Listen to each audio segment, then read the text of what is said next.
오늘 밤도 이렇게 찾아주셔서 고맙습니다. 혹시 이런 적 없으셨나요? 자식들한테 하고 싶은 말이 목까지 올라왔는데 그냥 삼키신 적, 괜찮아, 뭐하고 넘어간 적, 애들도 바쁜데 내가 뭐라고 포기한 적 한 번쯤은 있으셨을 겁니다. 아니, 어쩌면 수십 번, 수백 번. 오늘 이야기는 바로 그런 분들을 위한 이야기입니다. 말하지 못한 채 살아온 어느 어머니의 아주 긴 인생 이야기를 들려드리려고 합니다. 특별히 극적인 사건이 있는 건 아닙니다. 그냥 조용히 천천히 흘러간 시간들.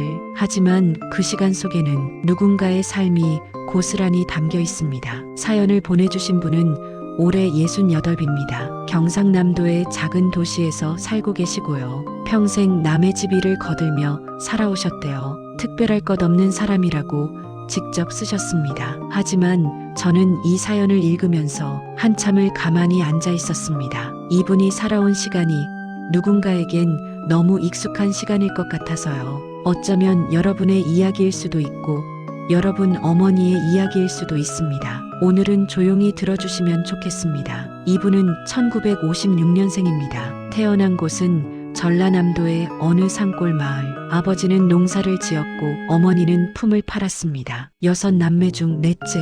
위로 오빠 2, 언니 1, 아래로 남동생 2. 그땐 다 그렇게 살았습니다. 형제가 많으면 밥상이 작아 보였고 학교는 멀었고 신발은 늘 작았습니다. 초등학교는 겨우 졸업했습니다. 중학교는 갈 수 없었어요. 오빠 2이 먼저 학교를 다녀야 했으니까요. 어머니가 말했습니다. 여자애가 뭘 그렇게 배워. 그 말에 화가 났던 것도 아니었습니다. 그냥 그런 줄 알았어요. 당연한 줄 알았습니다. 친구들이 교복 입고 학교 가는 모습을 보면 부러웠습니다. 하지만 그것도 잠깐. 집에 돌아오면 할 일이 태산이었으니까요. 동생들 밥 먹이고 빨래하고 물 길어오고 그렇게 하루가 갔습니다. 14살 때부터 남의 집에서 일했습니다. 식당 설거지, 공장 청소, 식모살이. 아침 6시부터 밤 10시까지. 손은 늘 갈라져 있었고 등은 늘 굽어 있었습니다. 겨울이면 손이 트고 피가 났습니다. 찬물에 설거지를 하면 손가락이 시려서 감각이 없었어요. 그래도 일은 해야 했습니다. 집에 돈을 보내야 했으니까요.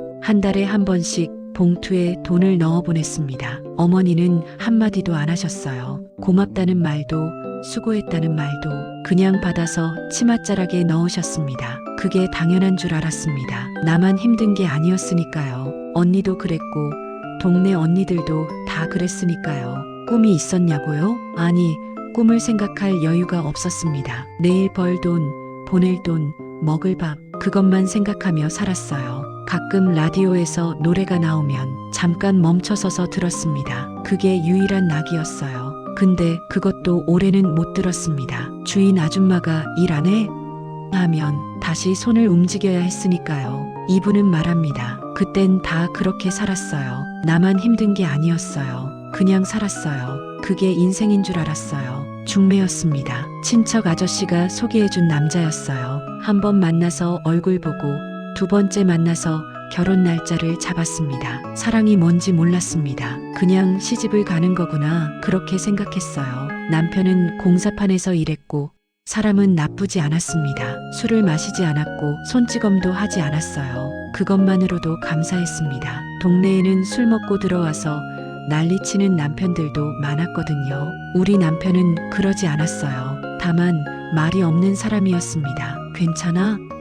한마디도 없이 그냥 밥을 먹고 나가고 집에 오면 잠을 잤습니다. 처음엔 서운했습니다. 오늘 뭐 했어? 힘들지 않아? 그런 말이라도 해주면 좋겠다고 생각했어요. 근데 시간이 지나니까 그것도 익숙해지더군요. 말없이 사는 게. 아이는 셋을 낳았습니다. 딸, 아들, 딸. 출산 후 사흘 만에 다시 일을 나갔습니다. 친정어머니가 아이를 봐주셨어요. 나는 새벽 5시에 나가서 밤 9시에 돌아왔습니다. 아이들 얼굴을 제대로 본 게 언제였는지 모르겠습니다. 나갈 때는 자고 있고 돌아오면 또 자고 있었으니까요. 주말에만 안아봤습니다. 근데 아이들이 낯설어 하더군요. 큰애가 울면서 엄마 싫어 한 적도 있어요. 그날 밤엔 정말 많이 울었습니다. 소리 내지 않고요. 화장실에 들어가서 남편 월급만으론 부족했으니까요. 애들 밥 먹이고 학원 보내고 큰애 고등학교 보내려면 내가 벌어야 했습니다. 그렇게 10년이 흘렀습니다. 20년이 흘렀습니다. 손은 더 거칠어졌고 허리는 더 굽었습니다. 아침에 일어나면 허리가 펴지지 않았어요. 한참을 알아누워 있다가 겨우 일어났습니다. 파스를 붙이고 진통제를 먹고 또 일을 나갔습니다. 병원에 갈 시간도 없었고 가더라도 돈이 아까웠습니다. 차라리 그 돈으로 애들 반찬 하나 더 사주는 게 나았어요. 그 사이 시어머니가 편찮으셨습니다. 남편 형제가 넷이었지만 결국 우리 집으로 모셔왔습니다. 막내 며느리가 제일 낫잖아. 시동생들이 그렇게 말했습니다. 나는 아무 말도 하지 못했어요. 싫다고 할 수도 없었고 그게 며느리의 도리인 줄 알았으니까요. 간호는 내 몫이었습니다. 설거지, 빨래, 기저귀, 약 챙기기, 일 끝나고 와서 또 일을 했습니다. 시어머니는 밤에 자주 깨셨어요. 물 줘 아프다 화장실 가야 해. 그때마다 일어나서 돌봐드렸습니다. 하루에 서너 시간밖에 못 잤습니다. 그러면서도 다음날 또 일을 나가야 했어요. 졸리고 피곤하고 몸이 천근만근이었지만 멈출 수가 없었습니다. 시어머니는 3년을 누워 계셨습니다. 그 3년 동안 나는 단 한 번도 친정에 가지 못했습니다. 단 한 번도 쉰 적이 없습니다. 친구들이 한번 놀러 나와 해도 갈 수가 없었어요. 나를 기다리는 사람이 집에 있었으니까요. 시어머니가 돌아가시던 날 나는 울지 않았습니다. 슬프지 않아서가 아니라 울 힘이 없었습니다. 그냥 멍하니 앉아 있었어요. 장례를 치르고 사람들을 보내고 집에 돌아와서도 그냥 앉아 있었습니다. 남편이 고생했다 한마디 했습니다. 고작 그 한마디. 근데 그게 고마웠어요. 그 후로도 일상은 똑같았습니다. 새벽에 일어나 밥을 하고 일을 나가고 돌아와서 설거지를 하고 잠을 잤습니다. 큰딸이 대학에 갔습니다. 아들이 고등학교에 갔습니다. 작은 딸이 중학교에 갔습니다. 그때마다 돈이 더 필요했고 나는 일을 하나 더 늘렸습니다. 낮에는 식당에서 일하고 저녁에는 아파트 청소를 했습니다. 밤 11시에 집에 들어왔어요. 온몸이 쑤시고 아팠지만 누워서 다리를 주무르면서 생각했습니다. 조금만 더 애들 다 키우면 그때 쉬자. 엄마, 나 학원 다니고 싶어. 엄마, 나 이거 사줘. 엄마, 친구들이 다 가는데 나만 못 가? 응, 그래. 알았어. 어떻게든 해줄게. 그렇게 대답했습니다. 매번요. 사실 속으론 막막했습니다. 어디서 돈을 더 구해야 하나? 이번 달은 어떻게 꾸려야 하나? 그래도 애들 앞에선 웃었어요. 걱정 마. 엄마가 다 해줄게. 그게 엄마니까요. 큰딸이 26살 때였어요. 딸이 결혼을 한다고 했습니다. 상대는 서울 사람이었습니다. 직장도 괜찮고 집안도 괜찮았어요. 딸은 행복해 보였습니다. 처음으로 딸의 그런 얼굴을 봤습니다. 환하게 웃는 얼굴. 그게 좋았어요. 엄마 고생 많았어. 이제 나 출가하면 엄마도 좀 쉬어. 딸의 그 말이 고마웠습니다. 미안했습니다. 결혼식을 올렸습니다. 혼수는 빚을 내서 마련했습니다. 남편은 이 정도면 됐다고 했지만 나는 딸이 무안해질까봐 조금 더 해줬습니다. 이불, 가전제품, 가구, 다른 집 딸들이 가져가는 것만큼은 해줘야 한다고 생각했어요. 시댁에서 이것밖에 안 가져왔어?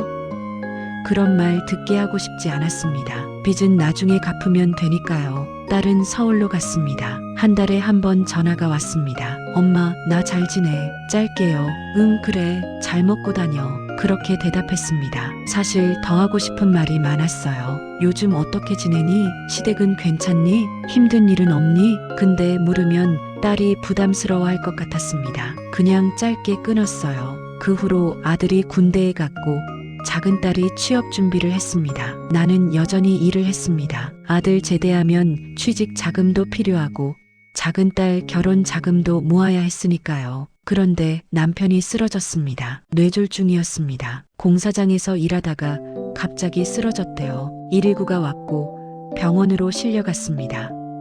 내가 달려갔을 때는 이미 수술실에 들어간 뒤였습니다. 복도에 혼자 앉아서 기다렸습니다. 얼마나 기다렸는지 모르겠어요. 1시간인지 3시간인지 머릿속이 하얘졌습니다. 큰 수술을 했고 목숨은 건졌지만 왼쪽 몸을 쓸 수 없게 됐습니다. 의사 선생님이 말했습니다. 재활을 열심히 하시면 조금은 좋아질 수 있습니다. 조금은 그 말이 가슴에 박혔어요. 남편은 더 이상 일을 할 수 없었습니다. 나는 혼자 돈을 벌어야 했습니다. 그리고 남편을 돌봐야 했습니다. 병원비, 생활비, 재활치료비, 돈은 물처럼 나갔습니다. 저축해둔 돈도 금방 바닥났어요. 그때 딸에게 전화를 했습니다. 딸아, 아빠가 많이 아프시다. 한 번만 내려올 수 있니? 딸이 말했습니다. 엄마, 미안해. 지금 아기 낳은 지 얼마 안 됐어. 나도 힘들어. 조금 있다가 갈게.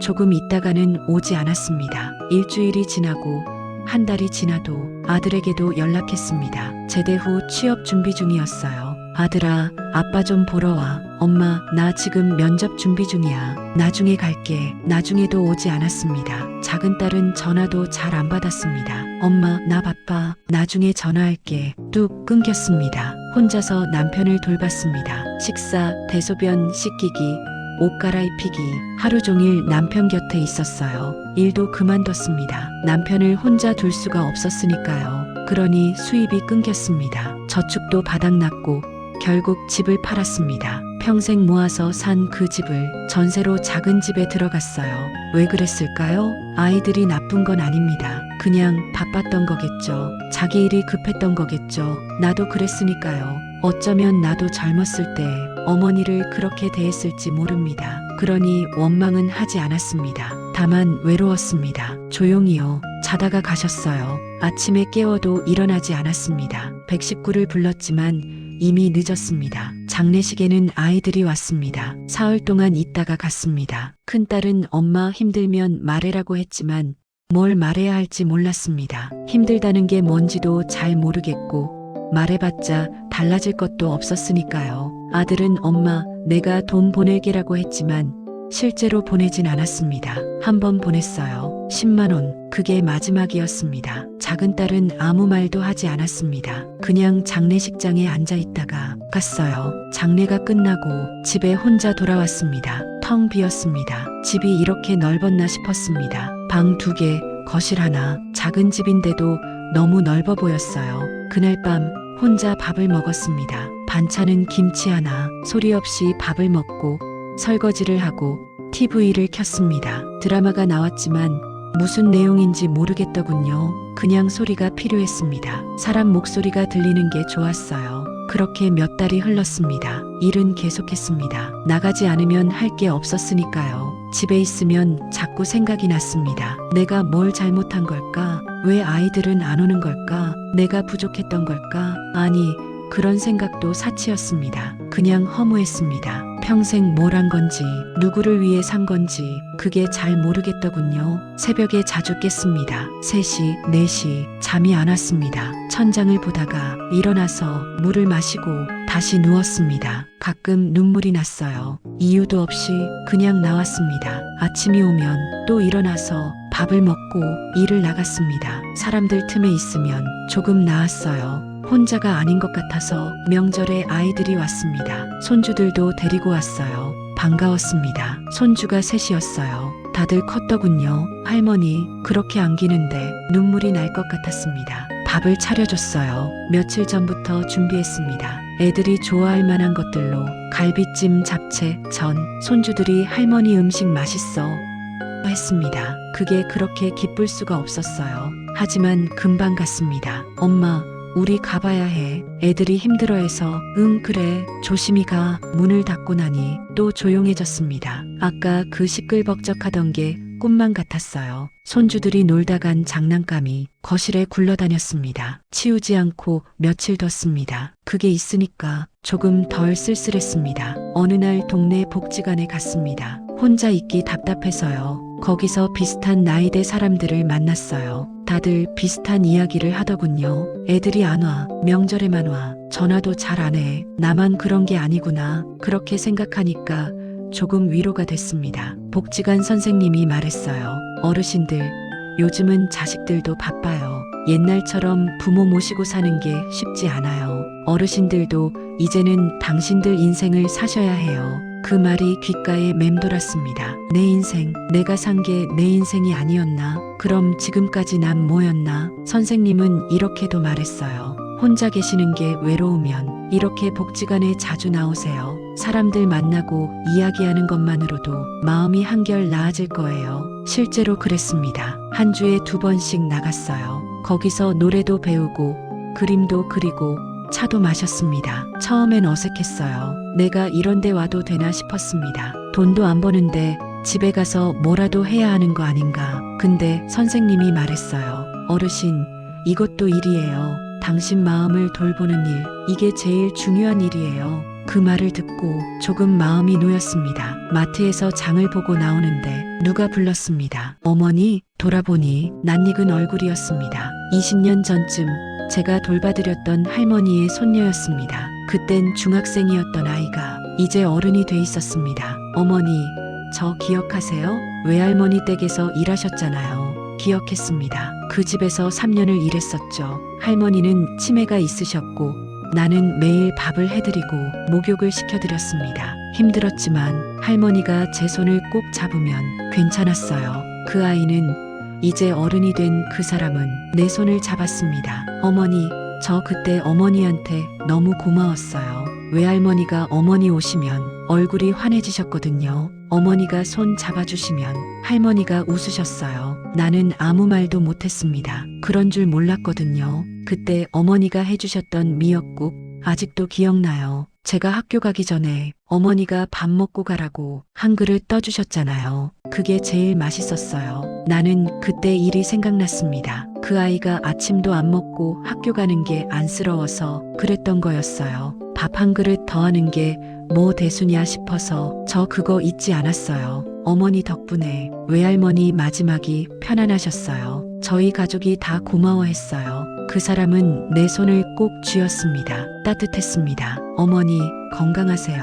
다음에 또 뵐게요. 그렇게 말하고 갔습니다. 헤어지고 나서 한참을 그 자리에 서 있었습니다. 사람들이 지나가고 차들이 지나가고 나는 그냥 거기 서 있었어요. 집에 돌아와서 그날 처음으로 울었습니다. 소리내서 울진 않았습니다. 그냥 눈물이 나왔습니다. 그 사람이 기억해줘서가 아니라 내가 한 일이 누군가에겐 의미였다는 게 그게 위로가 됐습니다. 돈이 아니었습니다. 칭찬이 아니었습니다. 그냥 누군가 기억해줬다는 것. 그 작은 사실이 이렇게 오래 남아있을 줄 몰랐습니다. 그날 밤 오랜만에 편히 잤습니다. 꿈도 안 꿨어요. 그냥 깊이 잤습니다. 아침에 일어났을 때 마음이 조금 가벼웠습니다. 복지관에 가서 선생님한테 그 이야기를 했어요. 선생님이 웃으면서 말했습니다. 어머니, 보세요. 어머니가 살아온 시간이 아무 의미 없는 게 아니에요. 누군가에겐 큰 의미였어요. 어머니는 충분히 잘 사셨어요.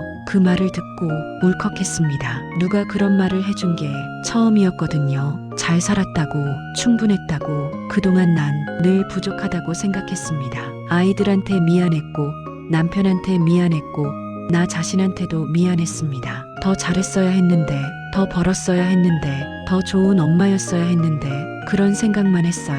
근데 이제 조금 알 것 같습니다. 내가 최선을 다했다는 걸, 그 시간들이 헛되지 않았다는 걸. 요즘은 가끔 아이들한테 전화를 합니다. 먼저요. 요즘 어떻게 지내니? 힘든 일 없니? 예전엔 물어보지 못했던 것들을 이제는 물어봅니다. 바빠서 못 받을 때도 있지만 받을 때도 있어요. 그럼 목소리를 듣는 것만으로도 좋습니다. 손주들 이야기도 듣고 일 이야기도 듣고 길게 통화하진 않아요. 5분, 10분. 근데 그것만으로도 충분합니다. 그리고 말했습니다. 처음으로 엄마도 가끔은 외로웠어. 큰딸한테 했어요. 딸이 놀라서 물었습니다. 엄마, 왜 그런 말을 해? 그냥 말 안 하면 너희가 모를 것 같아서. 엄마도 사람이잖아. 외롭기도 하고 힘들기도 하지. 딸이 한참 있다가 말했습니다. 엄마, 미안해. 나도 엄마 생각 많이 했어. 근데 뭐라고 말해야 할지 몰랐어.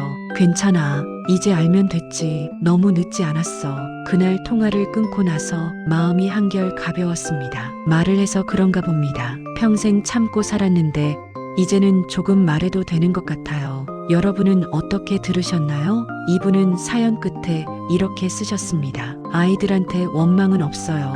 내가 부족했던 것 같아요. 다만 한 가지, 말하고 싶었던 게 있어요. 엄마도 가끔은 외로웠다고, 엄마도 가끔은 힘들었다고, 그래도 너희 키우는 게 행복했다고 그 말 한마디를 끝내하지 못했습니다. 이제는 조금씩 말하려고 합니다. 늦었지만요. 저는 이 문장을 읽으면서 한참을 멈췄습니다. 혹시 여러분도 너무 오래 참으며 살아오진 않으셨나요? 말하지 않아도 알 거라고, 표현하지 않아도 전해질 거라고, 그렇게 믿으며 30년, 40년을 보내진 않으셨나요? 아이들은 모릅니다. 우리가 말하지 않으면 정말 모릅니다. 당신이 얼마나 외로웠는지, 얼마나 버텨왔는지, 얼마나 그들을 사랑했는지. 그러니 부디 한 번쯤은 말해보세요.